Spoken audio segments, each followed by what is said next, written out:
4 minute या 5 minute के लिए आप लोग रहें,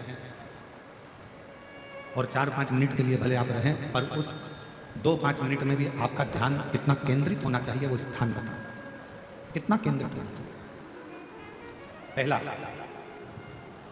जिस समय पर तुम्हें समय मिले, तुमको लगे कि अब मेरे को भगवान को दीप लगाना, दिया लगाना, 5 स्थान पर तुम्हारे ध्यान की केंद्रता होना चाहिए। पहले नंबर पर दीप लगाते समय, जिस समय पर भगवान को आप लोग दीपक लगाते हैं, दिया लगाते हैं, किसी से चर्चा मत करो, फालतू की कोई बात नहीं होना चाहिए। दीप लगाना मतलब ज्योति को उत्पन्न करना, और ज्योति को उत्पन्न करना मतलब ज्योतिर्लिंग को प्रकट करना।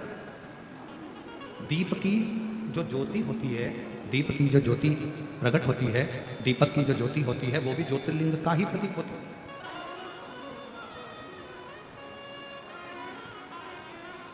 दीपक की जो ज्योति है वो ज्योतिर्लिंग का ही प्रतीक है, ज्योतिर्लिंग का।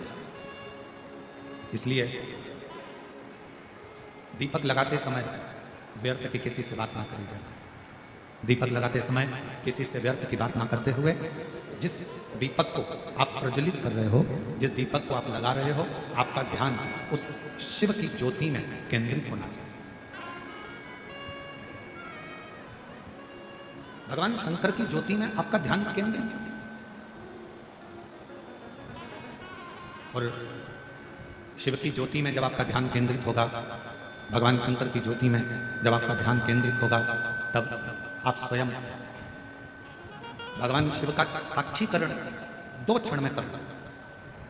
तो दीप जलाते समय चाहे मंदिर में दीपक लगाओ, चाहे घर के अंदर मंदिर में दीपक लगाओ, चाहे बेलपत्र के वृक्ष के नीचे दीपक लगाओ, चाहे आंवले के वृक्ष के नीचे दीपक लगाओ, चाहे आप घर के दरवाजे पर दीपक लगाओ। दीपक लगाते समय तुम्हारा ध्यान केंद्रित दीप में जो ज्योति है, ज्योति में जो शिवलिंग है, ज्योतिर्लिंग है, उस ज्योति का दर्शन करते समय अपने ध्यान को केंद्रित करो। दूसरा, भगवान शंकर को, सूर्य नारायण भगवान को, तुलसा महारानी को, बेलपत्र को, आंवले के वृक्ष को, पीपल के वृक्ष को, बट वृक्ष को, शमी वृक्ष को जब आप जल चढ़ाएं, तो जल चढ़ाते समय भी व्यर्थ की बातें ना करते हुए, जल चढ़ाते समय जल की जो धार है, उस धार पर अपना ध्यान केंद्रित होना चाहिए।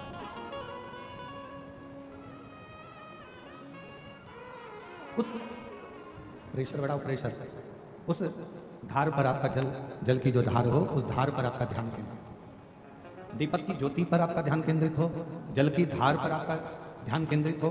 तीसरे नंबर पर कहा गया, तीसरा स्थान जो कहा गया, जब भगवान शंकर के मंदिर में, देवता के मंदिर में, देवालय में, शिवालय में जब आप भगवान को प्रणाम करने के लिए, नमन करने के लिए नीचे झुके हो, उस समय पर आपका ध्यान भगवान के चरणारविंद में केंद्रित होना चाहिए। ये तीसरे नंबर का स्थान है। ज्योति, थोड़ा प्रेशर खोल दो। ज्योति, जलधार, चरणारविंद को नमन करना, तीसरा। और चौथा स्थान बताया, नंदी के पास जब आप बैठो। हमने पहले भी कथा में कहा, जब कोई बहुत ज़्यादा, बहुत बड़ा कोई तकलीफ, कोई कष्ट, कोई दुख, कोई परेशानी आपकी ज़िंदगी में यदि आ गई हो, तो नंदी के पास शंकर जी को जल चढ़ाने के बाद 2 मिनट, 2 क्षण, 1 मिनट, 5 मिनट, जितना मिल जाए, आधा मिनट, 1 सेकंड नंदी के पास बैठना चाहिए। नंदी के। और कौन सा स्थान बताया? तो कहा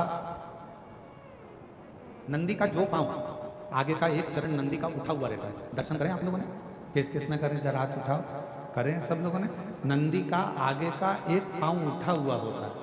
तो नंदी, जब तुम कोई विषम परिस्थिति में हो, बहुत टेंशन में हो, बहुत तकलीफ में हो, बहुत कष्ट में हो, और बहुत ज़्यादा कोई डिप्रेशन में हो, कोई चिंता में हो, कोई बात अगर तकलीफ की है, तो नंदी का जो पांव उठा हुआ रहता है, उस पांव के पास में थोड़ी देर नंदी के साइड में, थोड़ी देर, 1 सेकंड, आधा सेकंड, आधा मिनट, 1 मिनट, 2 मिनट, 5 मिनट, जितना आप बैठो, और थोड़ी देर बैठकर बाबा की ओर ध्यान को केंद्रित करो और अपने मन की बात कह दो। वो चौथा स्थान बताया, मन को केंद्रित करने।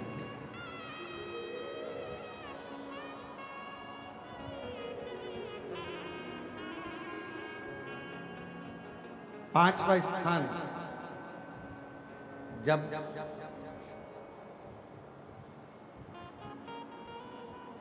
सही मार्ग नहीं मिल रहा हो, कोई सही रास्ता नहीं प्राप्त हो रहा हो, सही मार्ग नहीं मिल रहा हो, तो पांचवा स्थान यदि मेरे महादेव के शिवलिंग के ऊपर जलाधारी लगी हो, तो मंदिर में गए, शिवालय में गए और भगवान शंकर के शिवलिंग के ऊपर यदि जलाधारी लगी हो, तो जब आप भगवान शंकर के मंदिर से बाहर निकल रहे हो, तो बाहर निकलते समय अगर आपको दरवाजे पर खड़े होकर जलाधारी का यदि दर्शन हो जाए, तो 2 क्षण के लिए उसका दर्शन भी केंद्रित कर सकते हो।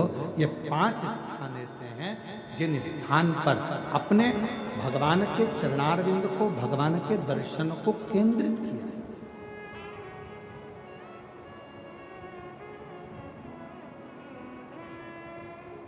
पांच सभी लोग बोलेंगे साथ में। पहला,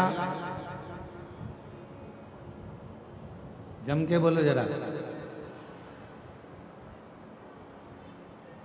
जम के बोलो, आवाज नहीं आ रही है।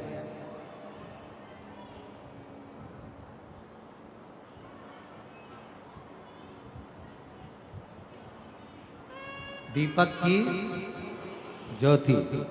दूसरा,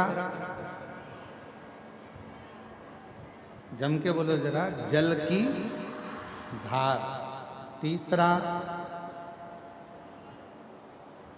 चरणों को प्रणाम करना। चौथा, नंदी के पास में, चरण के पास में बैठकर अपने मन की दशा को कहना। और पांचवा, भगवान के ऊपर जो जलाधारी लगी होती है, उस जलाधारी का दर्शन कर कर फिर अपने घर की। 5